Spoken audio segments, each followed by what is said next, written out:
Bendiciones, amados hermanos, en esta ocasión, nuevamente pues con un estudio y con un video, amén, con el ánimo de bendecir a la iglesia y de dotarla de herramientas para que pueda resistir en este tiempo que ciertamente se ha hecho tan difícil, y no solamente resistir, sino poder sacarle beneficios a una época como la que estamos viviendo. ¿Amén? Así que hablamos del papel de la iglesia en estos tiempos de crisis. ¿Amén?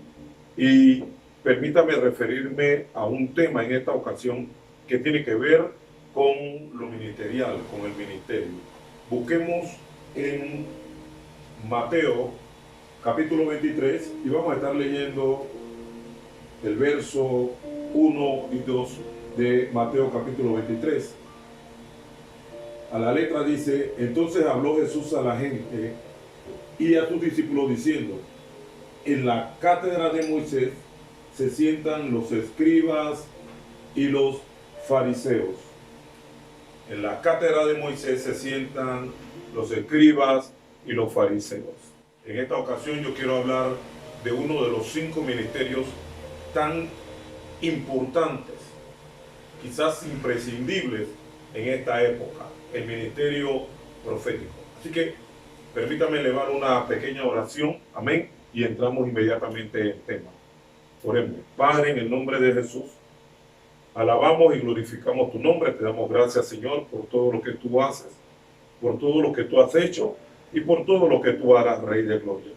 Tu palabra dice que tu iglesia está fundamentada y el reino está fundamentado sobre apóstoles y profetas, y que la principal piedra del ángulo es Jesucristo. Y de esta forma tu iglesia va creciendo y creciendo y desarrollándose, Señor mío, aleluya, a la medida y a la imagen que tú quieres. Padre, permite que esta palabra nos bendiga, nos ayude a entender conceptos y nos permita, Señor mío, avanzar, aleluya, en este crecimiento que tú quieres para la iglesia. Te damos gracias por todo, en el nombre de Jesús, amén y amén. Muy bien, hablamos acerca de los ministerios y hablamos principalmente del ministerio profético. La Biblia habla de 5 ministerios. 5 ministerios que tenían un propósito definido. Tenían el propósito de edificar el cuerpo de Cristo, que es la iglesia. Ese era el sentido principal, o es el sentido único, el propósito único que tienen los 5 ministerios. Amén. Esta palabra la encontramos en el libro, gloria a Dios, de Efesios, en el capítulo 4, y se habla acerca de estos ministerios. Dice la Biblia en el capítulo 4 del libro de Efesios que Jesús subió, pero esto de que subió significa que también ya había descendido. Eso lo encontramos en el verso 9. Y eso de que subió, ¿qué es? Sino que también había descendido primero a las partes más bajas de la tierra. El que descendió es el mismo que también subió por encima de todos los cielos para llenarlo todo. Y él mismo constituyó a unos apóstoles, a otros profetas, a otros evangelistas, a otros pastores y maestros, a fin de perfeccionar a los santos para la obra del ministerio, para la edificación del cuerpo de Cristo. Esta era la labor principal de este engranaje ministerial, o de este equipo multidisciplinario, amén, que estaba constituido por 5 ministerios y tenía un fin, el fin de perfeccionar a los santos para la obra del ministerio, para la edificación del cuerpo de Cristo. Entendiendo esto, tenemos que saber que cada uno de estos ministerios realmente ocupa un lugar dentro del engranaje y del propósito de Dios en la iglesia. Y cada uno de estos ministerios en sí lleva un rol muy particular, muy especial, que nosotros tenemos que tener en cuenta, amén, a la hora de hablar de ellos. Bien, todos los ministerios son importantes.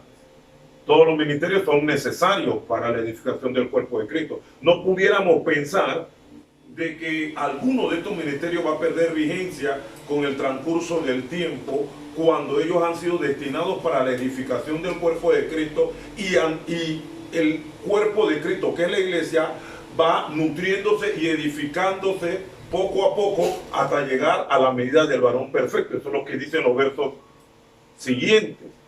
Así que si esto es así, todos los ministerios son definitivamente relevantes, todos son importantes.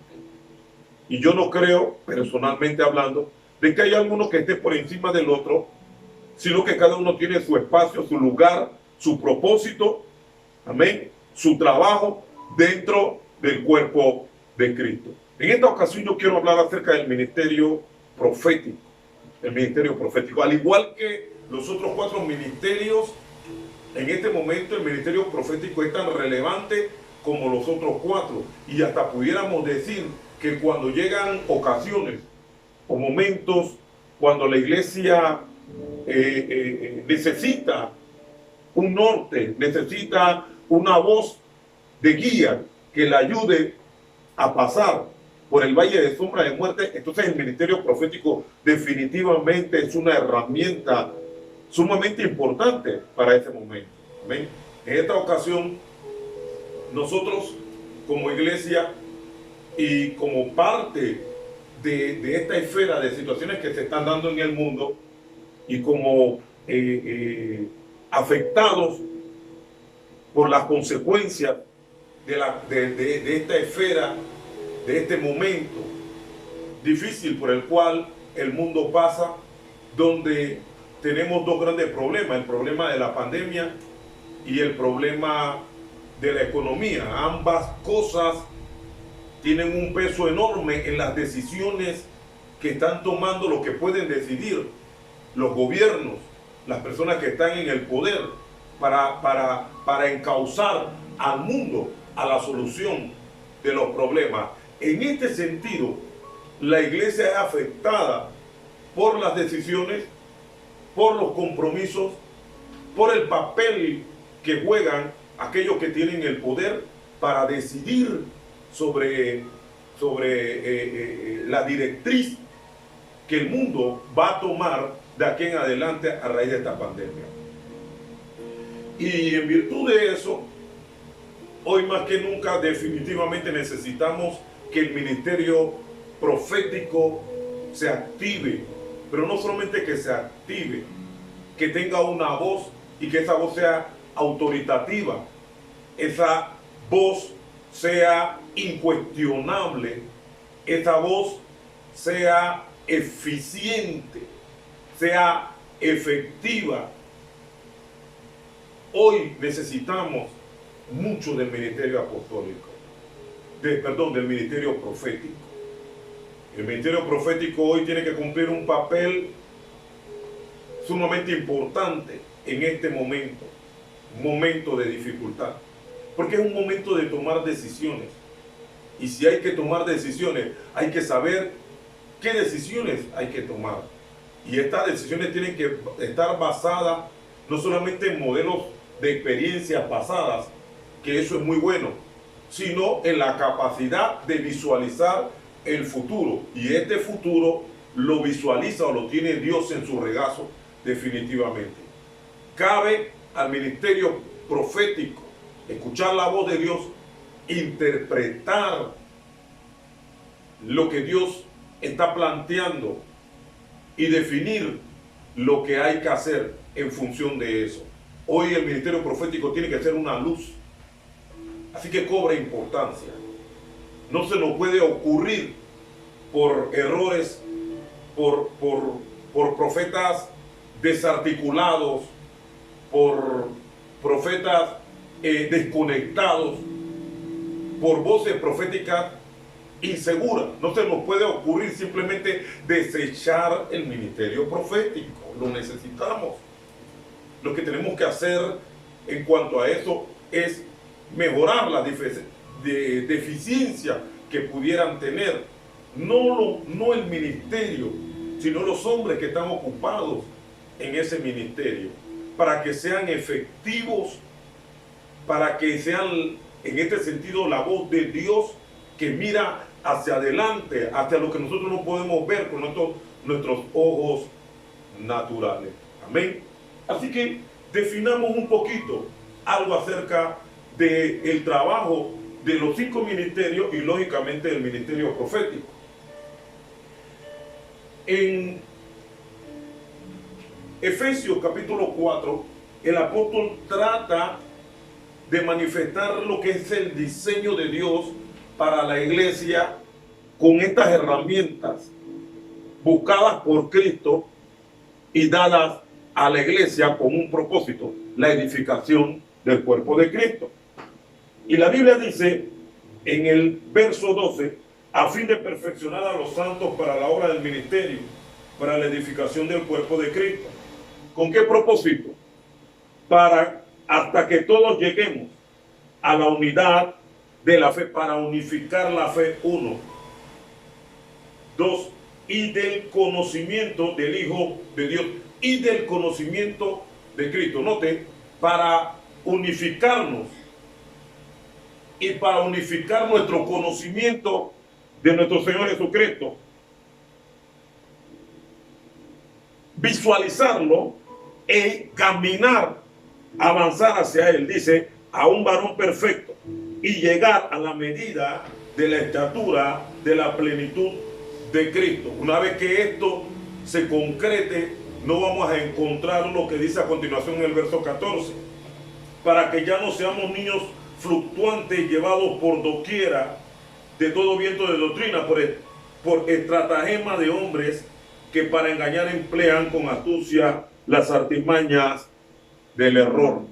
Yo no sé si usted puede notar en este verso 14 una similitud con lo que está ocurriendo hoy en día. Uno no quisiera decirlo, pero en este momento muchos hermanos están siendo llevados por todo viento de doctrina. Y esto ha permitido una interconexión entre nosotros mismos en materia de conocimiento y entre lo que debe ser Cristo en materia de la estatura del varón perfecto. ¿Sí? Ahora nos cuesta trabajo definir al Señor, porque hay muchas voces que salen y están definiendo aspectos del Señor, pero no lo están definiendo a Él. Luego, por eso, hoy más que nunca, necesitamos del ministerio profético. ¿Pero qué tiene que hacer el ministerio profético? En conjunto con los otros 4 ministerios, tiene que definirnos la hoja de ruta hacia el Señor y tiene que congregarnos en uno solo, que haya una unidad de hermandad, que es la iglesia, y una unidad en conocimiento. Este conocimiento es el conocimiento ¿de qué? De nuestro Señor Jesucristo. No de sus antecedentes, no de doctrinas particulares, sino de Él, a través de las doctrinas. Muy bien. Ya con eso en nuestra mente, ya entendiendo eso, yo creo que es importante definir lo que algunos ministerios o algunos ministros que pertenecen al ministerio profético en este momento están declarando, o sea, las voces de algunos ministros que son profetas, la voz profética que se está dando en este momento. El apóstol Pablo dijo, si la trompeta da sonido incierto, ¿cómo se preparan para la guerra? ¿Cómo hay una preparación si no entendemos el sonido de la trompeta, que era el que definía con un sonido en particular lo que la escuchaban tenían que hacer? Bueno, yo me preocupo porque el ministerio profético tiene en su contenido hombres que son de Dios, pero que están algunos trayendo un sonido que es incierto.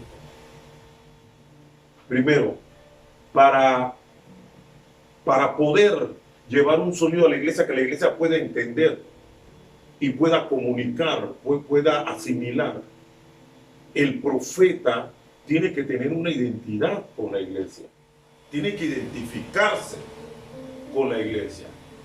Y yo me preocupo porque hay una cantidad de profetas contemporáneos que no están enmarcados en Efesios capítulo 4, sino que están enmarcados en Mateo capítulo 23. Son profetas que están como sentados en la cátedra de Moisés. Y uno, ¿cómo puede saber si esto está ocurriendo? Primero, la identificación. Cuando uno escucha a una persona hablar acerca de la iglesia, para llamar la atención a la iglesia, eso es correcto. Posiblemente sea una voz profética que nos está llamando a actuar con cordura, a hacer las cosas que Dios quiere.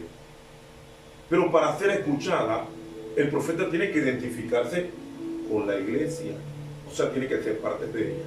Hace algún tiempo atrás conversaba con un hermano que prácticamente pues sentía que tenía una palabra profética que dar, y me dijo: Omar, la iglesia no está orando, la iglesia no está buscando de Dios, la iglesia no está haciendo lo que tiene que hacer. Y yo me quedé pensando un rato y luego le dije: espérate, yo ahora que estoy hablando contigo, yo vengo de orar y yo estoy buscando de Dios y yo estoy haciendo mi trabajo, yo lo estoy haciendo. Y él me dice: no, yo no estoy hablando de ti, estoy hablando de la iglesia. Y yo: para, la iglesia soy yo. Cuando hablas de la iglesia, hablas de mí. Cuando te refieres a la iglesia, estás hablando del cuerpo de redimido. Yo soy un redimido, yo soy de la iglesia. No, pero yo sé que tú estás haciendo tu trabajo, pero hay otros. Entonces no generalices, puntualiza, di: personas, hermanos de la iglesia no están haciendo su trabajo. No digas la iglesia no está haciendo su trabajo. Porque cuando hablas de la iglesia, hablas de mí. Yo soy la iglesia. Ahora, la pregunta no es si yo soy de la iglesia. La pregunta es que si tú eres profeta, mi pregunta es: ¿tú eres de la iglesia? ¿Te identificas con la iglesia? Porque si te identificas con la iglesia, luego tú dices: no estamos haciendo nuestro trabajo, no estamos orando. Esa es la identidad que hay. En la Biblia, el Señor Jesucristo mostró un personaje que no se identificaba con la iglesia, y el personaje tampoco se identificó él mismo con la iglesia. Me refiero a Juan el Bautista. Jesús habla de Juan el Bautista y dice: entre los nacidos de mujer no hay otro hombre como él, no hay otro profeta como él. Pero de aquí en adelante el reino de Dios, el más pequeño es más grande que él. Eso no identificó a Juan el Bautista como parte de la iglesia. Y Juan el Bautista tampoco se identificó. Nosotros podemos leer en San Juan, cuando Juan dice, habla acerca del amigo del esposo. Dice: el amigo del esposo ve al esposo y se goza con el esposo. Ahora, ¿quién es el esposo? Jesús. Luego, si es el esposo, ¿quién sería su esposa? La iglesia. ¿Y quién es Juan? El amigo. Así que el amigo no es la esposa, no es parte de la esposa, es el amigo. Juan no se identificó con la iglesia y no tenía por qué hacerlo. Su ministerio pertenecía al Antiguo Testamento y él era un enlace entre el ministerio del Antiguo Testamento y la entrada del Señor en el Nuevo Testamento. Así que él no se identifica con la iglesia. Él es el amigo del esposo. Su trabajo era acomodar, arreglar un pueblo bien preparado para que se constituyera en la novia y al final la esposa del Señor. Pero él no se identificaba con ellos. Amén. Bien, Jesús habla acerca de la cátedra de Moisés y él habla de los fariseos y de los escribas y él dice de esta forma: en la cátedra de Moisés se sientan los escribas y los fariseos.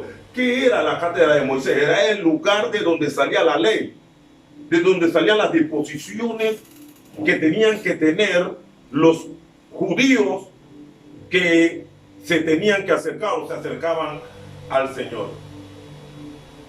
Era la cátedra de Moisés. Lógicamente lo que se manejaba allí era conforme a la ley de Moisés. Esa era la cátedra de Moisés. ¿Quiénes estaban en la cátedra de Moisés? Los escribas y los fariseos. No hablemos de lo malo que pudieron haber sido los escribas y los fariseos. Hablemos del rol que ellos tenían en la cátedra de Moisés. En la cátedra de Moisés, ellos vivían permanentemente viendo la ley y con la ley objetando todas las formas de conducta y de vida que podía tener un israelita para quizás corregirlo o para demandar que él se tenía que adaptar a la ley, lo cual era positivo. Por eso Jesús dice en el verso 3: así que todo lo que digan que guardéis, guardadlo y hacedlo. Hagan todo, porque la cátedra de Moisés era el reservorio de la ley que el pueblo de Israel tenía que guardar. Pero en esa misma cátedra, todo aquel que no podía o no quería guardar la ley, entonces simplemente era excluido de la congregación. Los israelitas tenían un compromiso con la ley. El compromiso era guardarla. Y la cátedra de Moisés se dedicaba a dictar las pautas que tenían que ser guardadas. Ellos tenían que guardar eso. Amén. Pero estos señores no están conectados con la iglesia.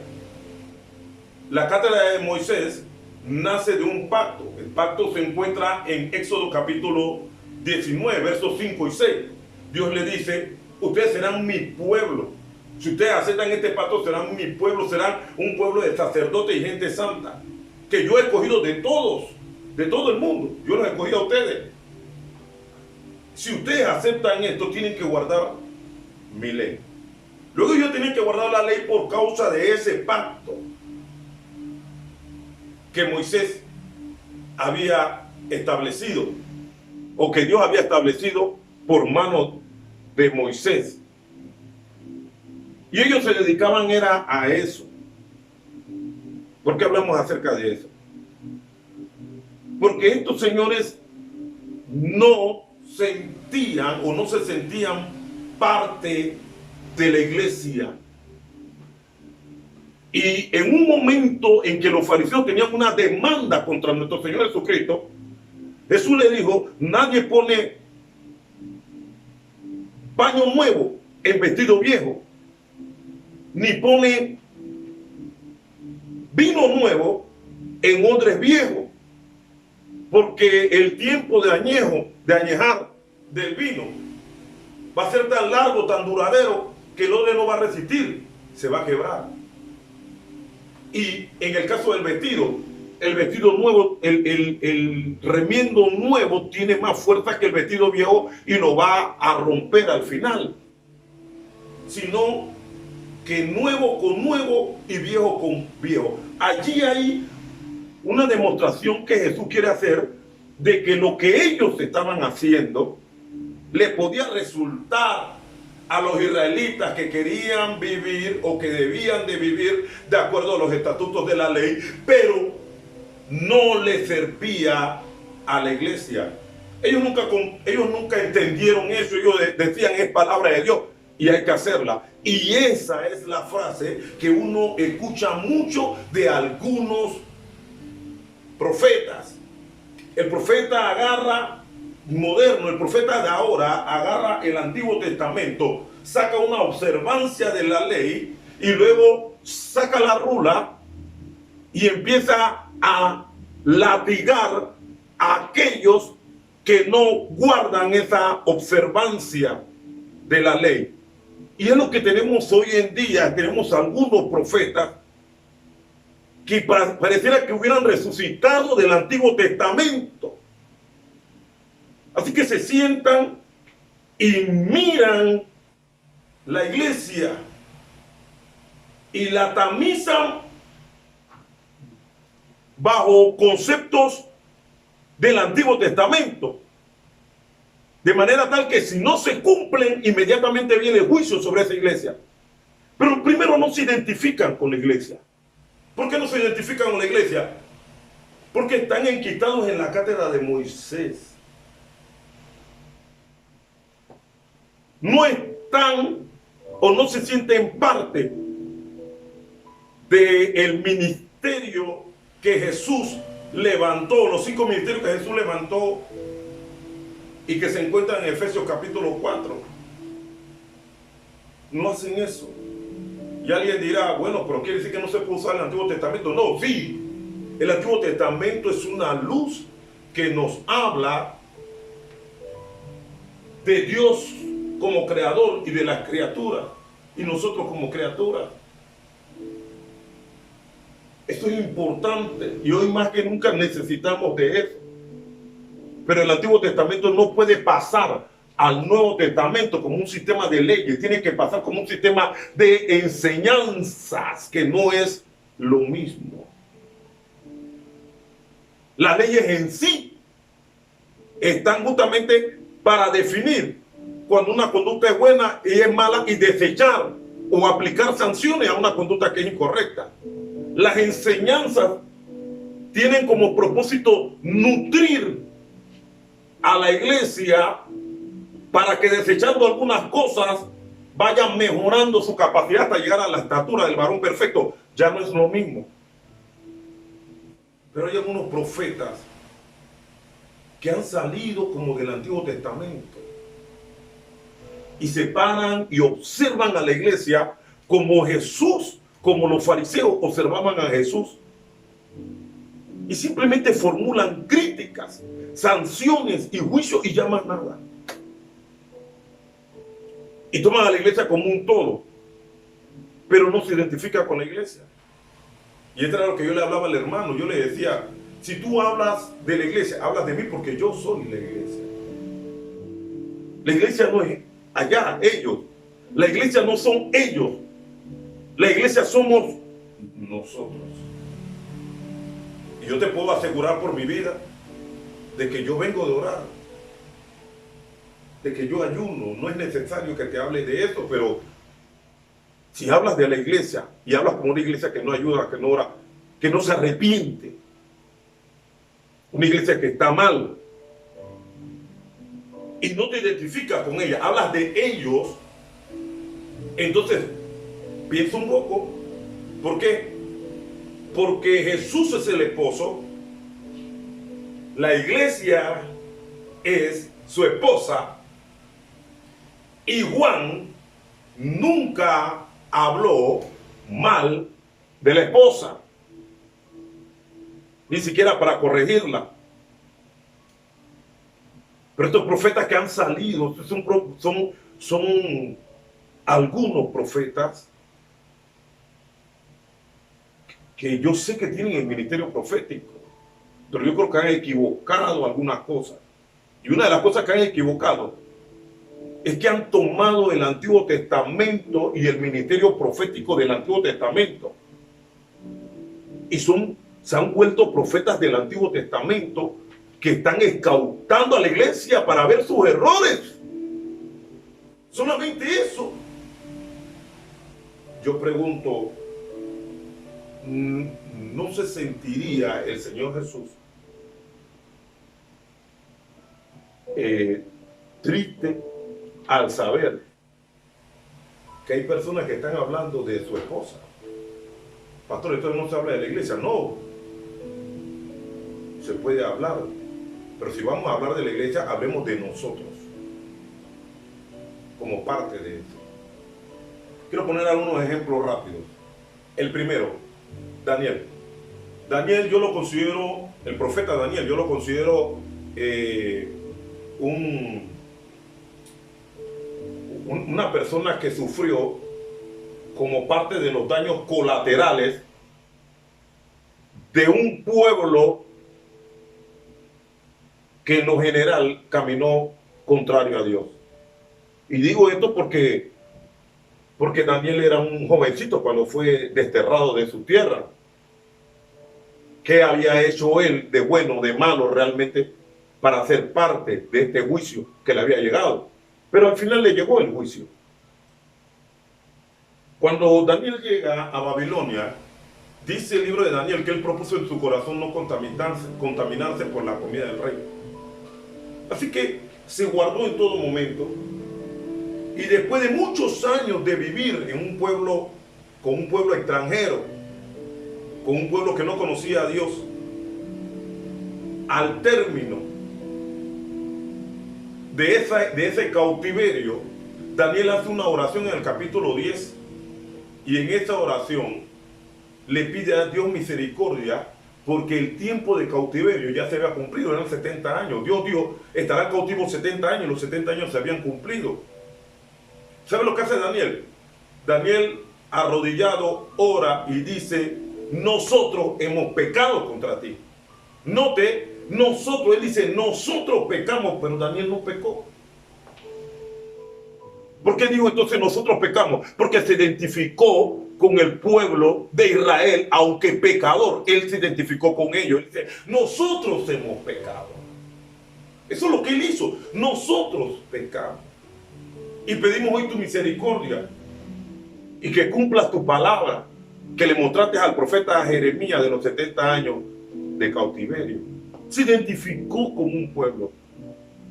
Él personalmente, el libro de Daniel no registra a un Daniel como un pecador arrepentido.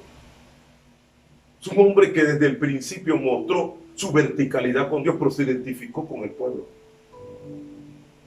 Ahora tenemos dentro del ministerio profético profetas que no hablan en función de ellos como nosotros, sino que dicen ellos, la iglesia que no ora, la iglesia que no se arrepiente, la iglesia que no busca de Dios. Que no hay varias iglesias, solamente hay una sola iglesia. Así que decir la iglesia que no ora es decir la iglesia es un conjunto que no ora. Pero yo pregunto, especialmente en esta época de pandemia, que levanten la mano los que no oran. ¿Quién va a levantar la mano? ¿Quién va a decir yo no oro? En estos 100 días de cuarentena, casi 100 días, ¿quién no ha hecho una oración de arrepentimiento? ¿Quién no ha mirado al cielo? De la iglesia estoy hablando. Y pedido perdón. Entonces pregunto yo, ¿está bien decir la iglesia no ora, la iglesia no se arrepiente? No, habrán grupos dentro de la iglesia. Habrán malos siervos, habrán malos profetas, habrán quizás malos pastores, habrán malas ovejas. Pero yo no puedo hablar de toda una iglesia por ellos. Y si voy a hablar de toda la iglesia por ellos, entonces debo incluirme, porque yo soy parte de eso o no soy parte de eso. Si un profeta que se para en la cátedra de la iglesia va a hablar de la iglesia, siempre debe decir nosotros. ¿Sabe cuándo no decimos nosotros? Cuando nos paramos en la cátedra de Moisés. Y en la cátedra de Moisés eran observaciones de la ley.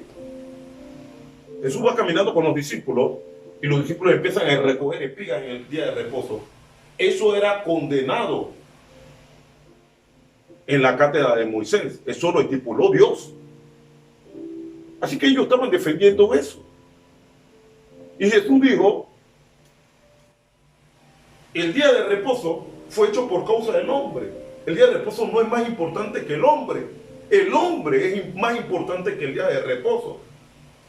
Entonces hay que observar los parámetros, hay que ver realmente lo que está ocurriendo. Nos morimos de hambre porque es día de reposo. No, eso no tiene lógica.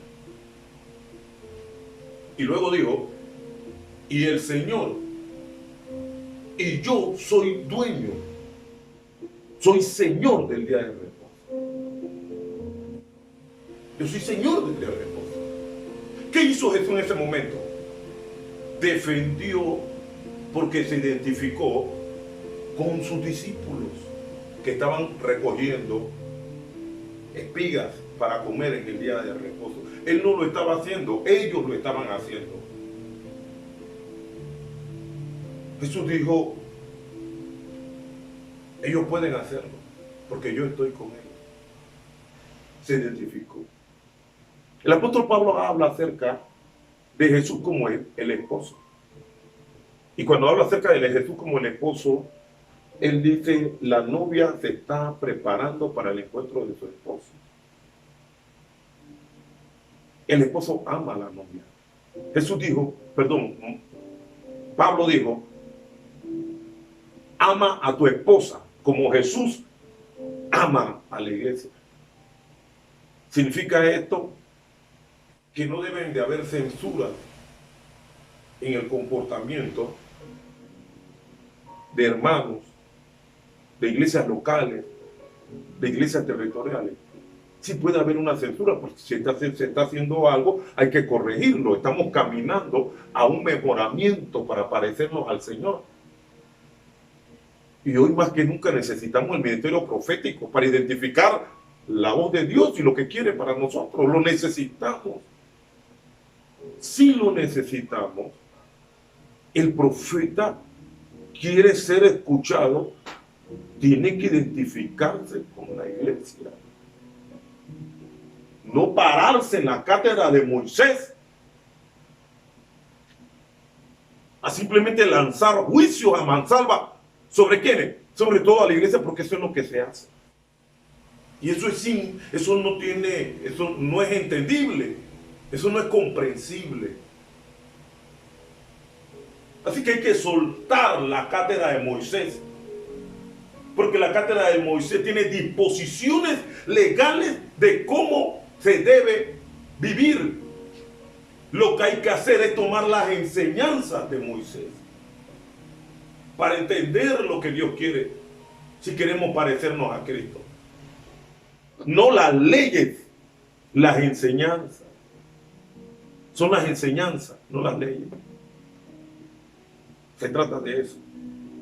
Entonces hacemos, yo no sé cómo llamarlo, quizás una crítica. Puede ser, ¿qué crítica puede ser buena? Algunos sectores proféticos que se han desvinculado de la iglesia. Son Juanes el Bautista modernos.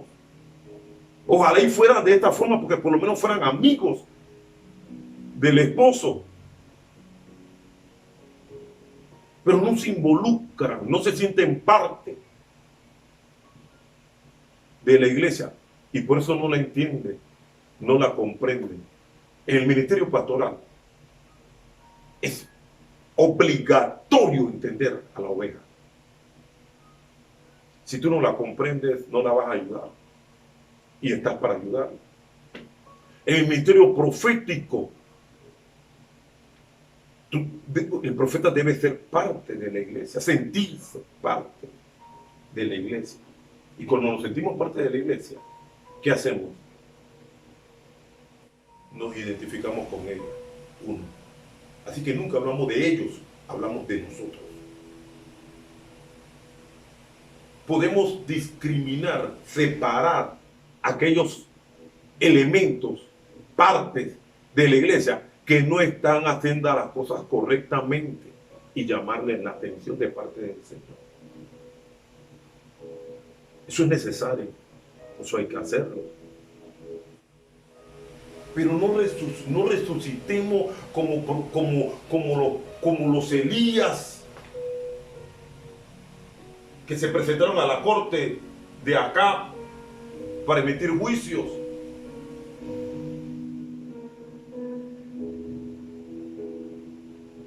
Nos identificamos con Dios, pero también tenemos que identificarnos con el pueblo de Dios. Si no, nunca nuestra voz profética va a dar el sonido que ayude a la iglesia. Yo espero que con estas palabras, y quizás es como una exhortación, ya no como una enseñanza, tratemos de ser primero comprensibles en el momento en que estamos viviendo, y segundo, tener los oídos bien afinados para que Dios declare sobre nosotros todos los aspectos del vino nuevo, porque el vino añejo hoy no procede porque procede legalmente y no como enseñanza. Entonces no estemos resucitando a profetas del Antiguo Testamento, emulando a profetas del Antiguo Testamento, tratando de parecernos a ellos. Aquí hay un ministerio profético que tiene una vida, un rol, una misión, un propósito: edificar el cuerpo de Cristo. Amén. Cuando convoquemos tiempos de arrepentimiento, involucrémonos en el tiempo de arrepentimiento. Involucrémonos en las razones de ese tiempo de arrepentimiento. Porque somos un todo, somos el cuerpo de Cristo. Somos la iglesia. ¿Hay muchas cosas que corregir en la iglesia? Claro que sí. Porque hay cosas que corregir en la iglesia, porque hay cosas que corregir en mi vida. Si no hubiera cosas que corregirme, de corregir en mi propia vida, no hubiera nada que corregir en la iglesia. Así de sencillo. Muy bien. ¿Cómo corría tu vida? La ley de oro. Habla como quiera que te hable.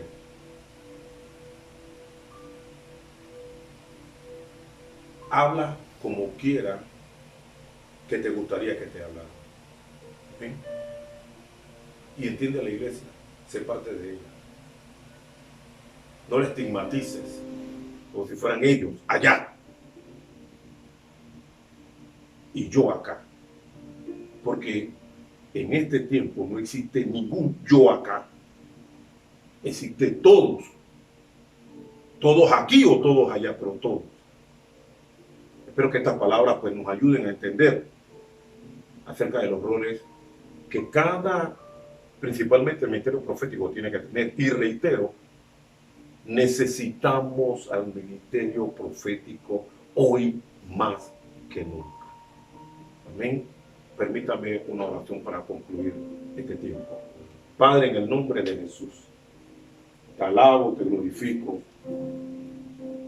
te bendigo en esta hora, Rey. Te doy gracias por todo lo que tú haces, por todo lo que has hecho y por todo lo que harás. Permite que estas palabras, Señor mío, puedan llegar a las mentes, pero de forma entendible y con el propósito con el cual fueron vertidas, Señor mío.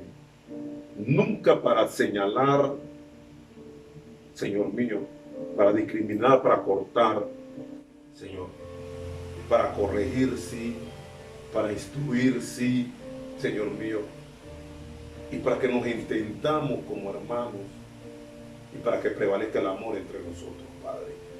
Bendice al que vaya a escuchar esta palabra, Rey de Gloria, y bendice, Señor, a tu iglesia. En el nombre de Jesús, amén y amén. Gloria a Dios.